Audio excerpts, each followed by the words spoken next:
Shalom, I'm Eddie Chumney of Hebraic Heritage Ministries, and we welcome you to this week's Focus Israel Report. In this week's report, I'm going to be sharing with you regarding the current status of the nuclear deal agreement between Iran and the P5+1 powers, which includes the United States.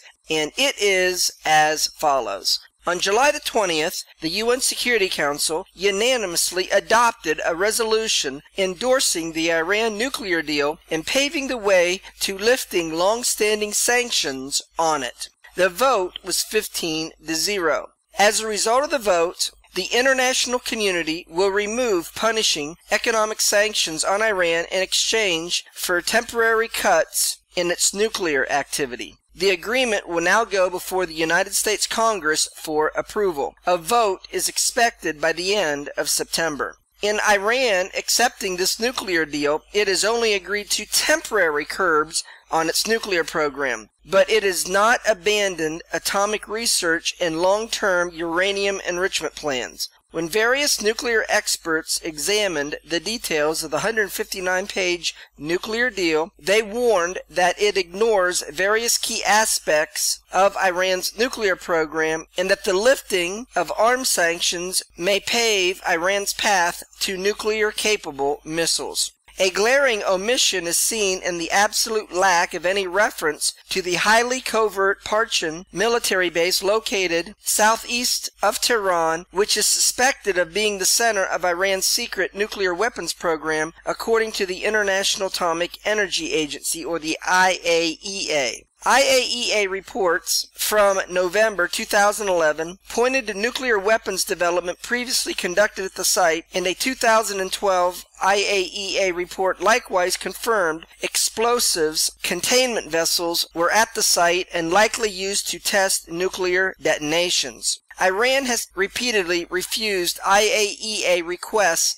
to inspect the Parchin facility. Not only does the deal not directly address military aspects of Iran's nuclear program, but critics warn it contains several loopholes that will greatly limit its effectiveness in stopping Iran's march to a nuclear weapon. For one, the agreement calls for Iran's voluntary compliance with the terms of the deal in several places instead of implementing mandatory steps Iran must fulfill. What's more, a section of the deal may allow Iran to avoid revealing its past nuclear weapons testing, stating that Iran may propose to the IAEA alternative means of resolving the IAEA's concerns that enable the IAEA to verify the absence of undeclared nuclear materials and activities inconsistent with the Joint Comprehensive Plan of Action at the location in question. The deal also includes removing a large number of sanctions, including those targeting Parchin chemical industries, which operate sites at the Parchin base and is thought to be highly involved in the covert nuclear weapons program. Aside from Parchin, experts were alarmed to see that the nuclear deal does not directly impose limits on or even reference the Russian-made Bushehr nuclear power plant, which they warn can produce enough plutonium for a large number of atomic weapons. Regarding plutonium, after 15 years, the deal stipulates that Iran will be able to engage in producing or acquiring plutonium or uranium metals or their alloys, and likewise conduct research and development on plutonium or uranium or their alloys, metallurgy or casting, forming, or machining plutonium or uranium metal. At the Natanz nuclear facility, a limitation of 5,060 centrifuges and 30 cascade units will cease in 10 years, and after 15 years, Iran will be able to enrich uranium over the 3.67% or 20% enrichment that is needed to build nuclear weapons. In 8 years, Iran can start producing up to 200 partial advanced centrifuges each year, and 2 years later, it can construct complete advanced centrifuges. In addition to the details on Iran's nuclear program, experts warn there are pitfalls in how the deal approaches or ignores Iran's nuclear-capable missile program. Notably, the deal avoids addressing Iran's intercontinental ballistic missile program. It also removes sanctions against Iran's Al-Ghadir Missile Command based in Tehran, which has been leading the development of missiles capable of delivering a nuclear warhead and is thought to hold operational control of Iran's missiles.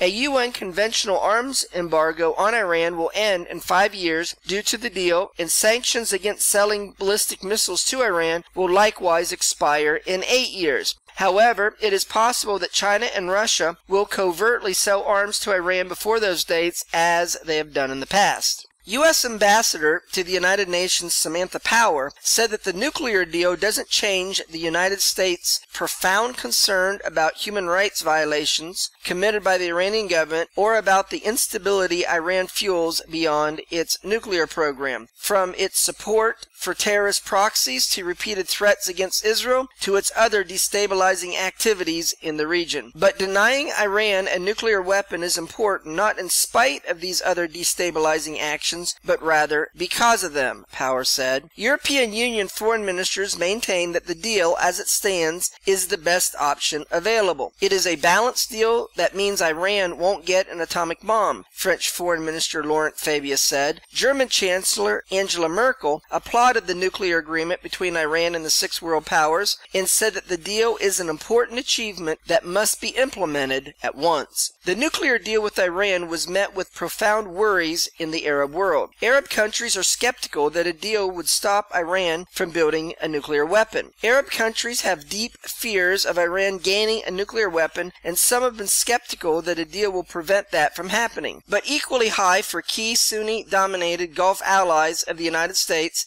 is the worry that a deal gives Iran the means, through an economic windfall and an implicit green light, to push influence in the region, where concerns are widespread that the easing of its international isolation could tip the already bloody contest for power in the region toward Shiite-led Iran. The Arab world has been polarized for years in a worsening proxy conflict between Iran and Gulf powers, particularly Saudi Arabia, fueling Sunni-Shiite tensions and stoking wars. In Syria, Iran's support has ensured the survival of President Bashar Assad against Sunni rebels backed by Gulf nations in a devastating civil war now in its 5th year. Yemen has been torn apart this year as Saudi Arabia, leading a coalition air campaign, has tried to help fend off Shiite rebels supported by Iran. In Iraq, Saudi Arabia has opposed the growing power of Iran ever since the 2003 ouster of Saddam Hussein and the rise of a government led by Shiite politicians close to Iran. A Saudi Arabian source said that the Obama administration made an enormous, historic mistake that will lead a great burden upon the next American government. From the perspective of dealing with and rectifying the mistake, the deal will bring about further hostility due to the manner in which it was achieved. In addition, Saudi Arabia issued a pointed warning saying Iran must use any economic gains from the lifting of sanctions to improve the lives of Iranians, rather than using them to cause turmoil in the region, a matter that will meet a decisive reaction from the nations of the region. Saudi Arabia's former intelligence chief, Prince Al-Faisal, warned earlier this year that a deal might fuel a regional arms race. This agreement, from our point of view, represents an indirect threat to Gulf and Arab interests and peace, said Tariq al-Shamari, a Saudi analyst and president of the Council of Gulf International Relations. Israel Prime Minister Benjamin Netanyahu slammed the U.S. Security Council vote as hypocrisy, stressing that Tehran systematically violates UN resolutions and calls for the destruction of Israel, who is a member of the United Nations. There is no limit to hypocrisy, Netanyahu charged. The best way to combat this hypocrisy is to firmly and uniformly tell the truth. Netanyahu said many countries in the Middle East see eye to eye with Israel on the nuclear deal. History has proven that even when the world is united, it is not necessarily right, he said. They say the agreement pushes war away, but in fact it brings war closer. Firstly, because Iran will receive hundreds of billions of dollars and already now states openly that it will use this money to fund its terror proxies. Secondly, the deal will start a nuclear arms race in the Middle East, Netanyahu said. Furthermore, Netanyahu said this deal endangers our security and even our survival, as well as the security of the Middle East and the world, and U.S. lawmakers should reject this deal. Netanyahu dismissed talk of U.S. military compensation to Israel as futile and ineffective. He said, "Everybody talks about compensating Israel. If this deal is supposed to make Israel and its Arab neighbors safer, why should we need to be compensated with anything? And how can you compensate my country against a terrorist regime that is sworn to our destruction and going to get a path to nuclear bombs?" Netanyahu asks. According to Netanyahu, an ideal agreement would be based on the notion of dismantle for dismantle. In other words, that Iran dismantles its nuclear infrastructure in exchange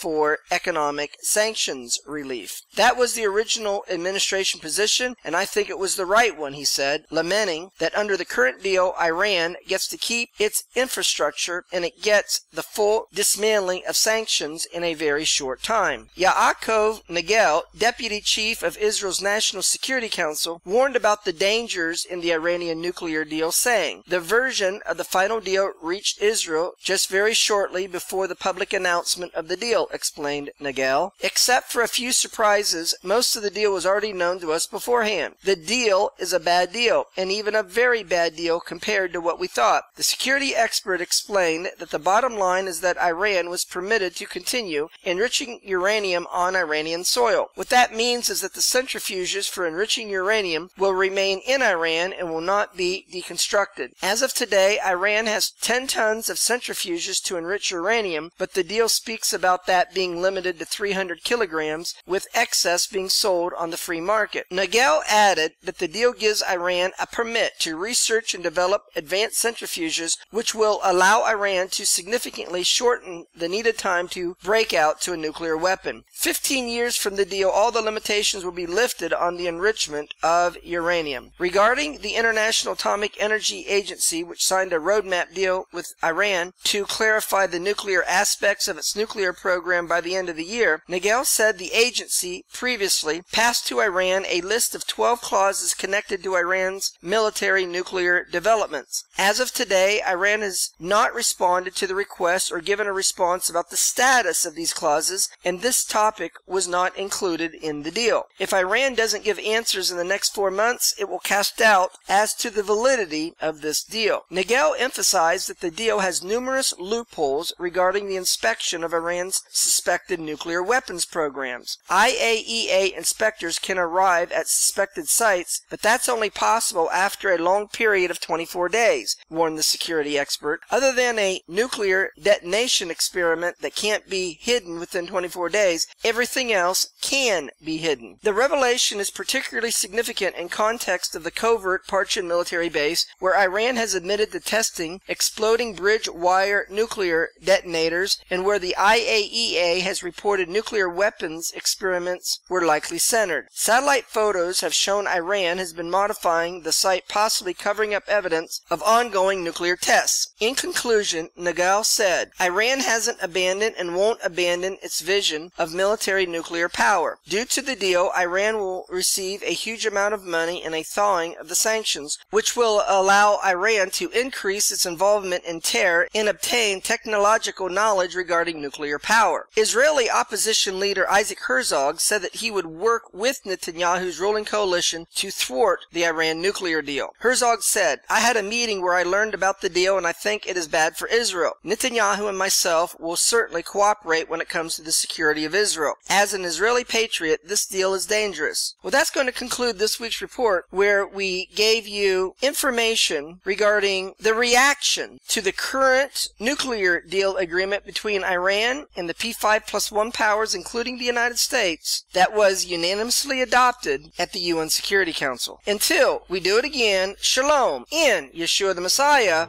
Amen.